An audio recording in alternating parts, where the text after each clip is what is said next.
70 years ago, the world witnessed the horrifying destruction of Hiroshima and Nagasaki. Two explosions so powerful that humanity collectively agreed, yeah, let's never do that again. Fast forward to today, and we still have around 15,000 nuclear warheads sitting quietly around the planet. Almost like someone forgot to clean up the world's most dangerous junk drawer. The question nobody wants answered, but everyone keeps wondering, is simple. What would actually happen if nuclear war broke out today? The instant flash of doom. A nuclear bomb doesn't politely build up drama like a movie explosion. It erupts instantly, releasing a massive burst of thermal radiation.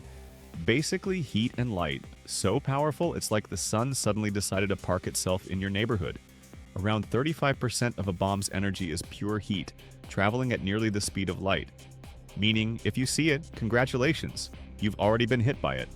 A 1 megaton bomb, which is about 80 times the size of the Hiroshima bomb, but still not the biggest kid in the nuclear playground, can cause temporary flash blindness from 21 kilometers away during the day and a ridiculous 85 kilometers at night.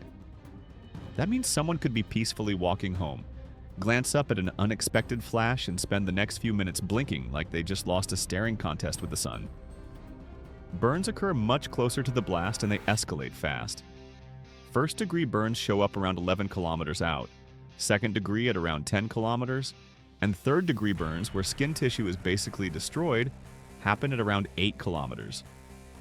If those deep burns cover more than 24% of your body, medical care is essential.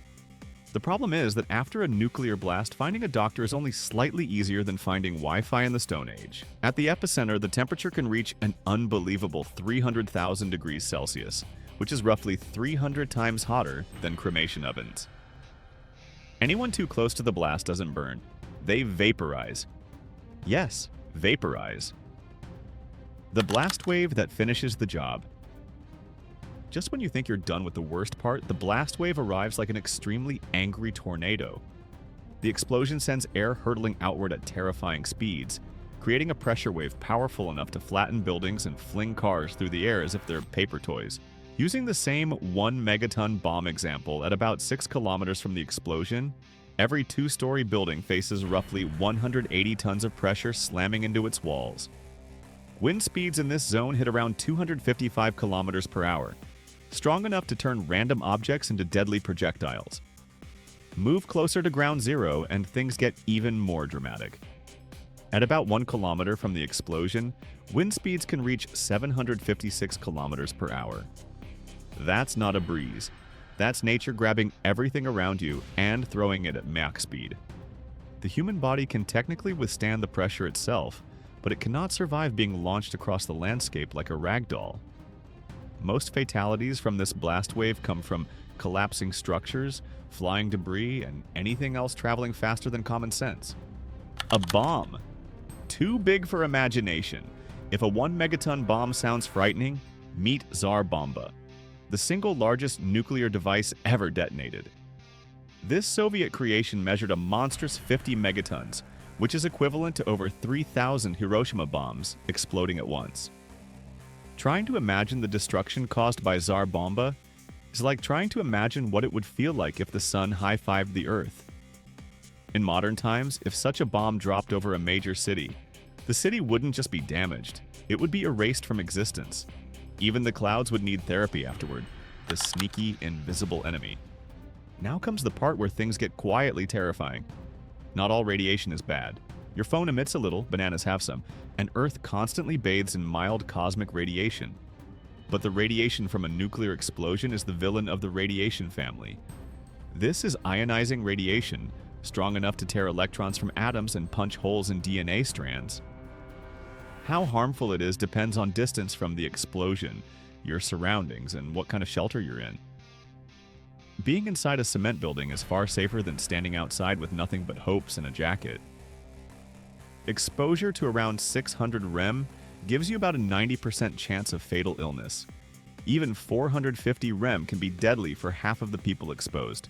Those who survive may face long-term problems like cancer, genetic mutations, and other complications because radiation doesn't simply attack cells. It damages them in ways your body might not be able to fully repair. And of course, radiation doesn't come with warning signs. It has no smell, no taste, and no eerie glowing aura like movies promise. It's simply there. Fallout. Nature's worst confetti. If the bomb explodes on or near the ground, the aftermath becomes even darker. The explosion scoops up dirt, debris, dust, and vaporized material into a towering mushroom cloud. These particles become radioactive as they mix with the energy from the blast. Eventually, gravity brings this toxic dust back down to Earth, scattering it across cities, farmland, and sometimes entire countries depending on the wind. Fallout can travel hundreds of miles and in extreme cases can fall as black rain, a sticky, radioactive mess. But most fallout isn't visible. You won't see glowing particles drifting down like snowflakes. You'll just get contaminated without realizing it. The only silver lining is that fallout radiation weakens rapidly. After about 2 weeks, the radioactive strength drops to roughly 1% of what it was. The issue is that surviving those 2 weeks requires staying inside a shelter, preferably one made of thick concrete, and avoiding the outdoors as if it were a zombie apocalypse. What if many nuclear bombs were used? The scariest scenario isn't one bomb, it's dozens. Scientists studying a hypothetical conflict between India and Pakistan modeled what would happen if around 100 Hiroshima-sized bombs were detonated. Even though these nations have much smaller arsenals than the United States or Russia, the result would still be catastrophic. The explosions would loft around 5 megatons of dark soot into the upper atmosphere, blocking sunlight and cooling the planet. This isn't some dramatic nuclear winter movie effect, it's a real climate shift. Global temperatures would drop, rainfall would decrease by nearly 9%, and ecosystems would spiral into confusion. Agriculture depends on predictable seasons, stable temperatures, and sunlight. Remove any of those and crops start failing. A separate study predicts that worldwide food shortages could lead to famine on a scale never seen before, possibly starving up to 2 billion people. This means nuclear war isn't just about cities being destroyed. It's about the entire planet being shoved into an ecological crisis. Surviving a nuclear explosion. Yes, it's possible, sometimes. Believe it or not, survival isn't impossible. If you're far enough from the blast, indoors, shielded by the right materials, and lucky enough to avoid fallout, you might live to complain about it later. The basic rules are simple. Get inside, and stay away from windows. Basements and thick-walled buildings significantly increase your chances. The 2-week fallout period is the real challenge because leaving shelter too early is like opening the door during a blizzard, except the snow is radioactive. Nuclear war is not a movie plot.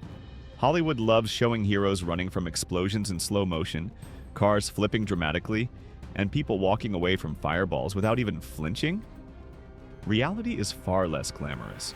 A nuclear war would not only obliterate cities, it would disrupt climates, food systems, global trade, healthcare, and pretty much everything else we depend on. The truth is simple. The most successful way to survive a nuclear war is to prevent it from happening in the first place.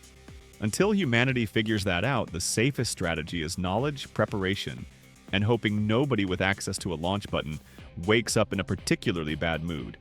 And that, my friends, is the unsettling yet fascinating reality of what a nuclear war would look like. If you enjoyed this video, make sure you hit that like and go ahead and subscribe to the channel. Thanks for watching. Stay curious, stay safe, and I'll see you in the next one. Preferably in a world where nuclear war stays purely theoretical.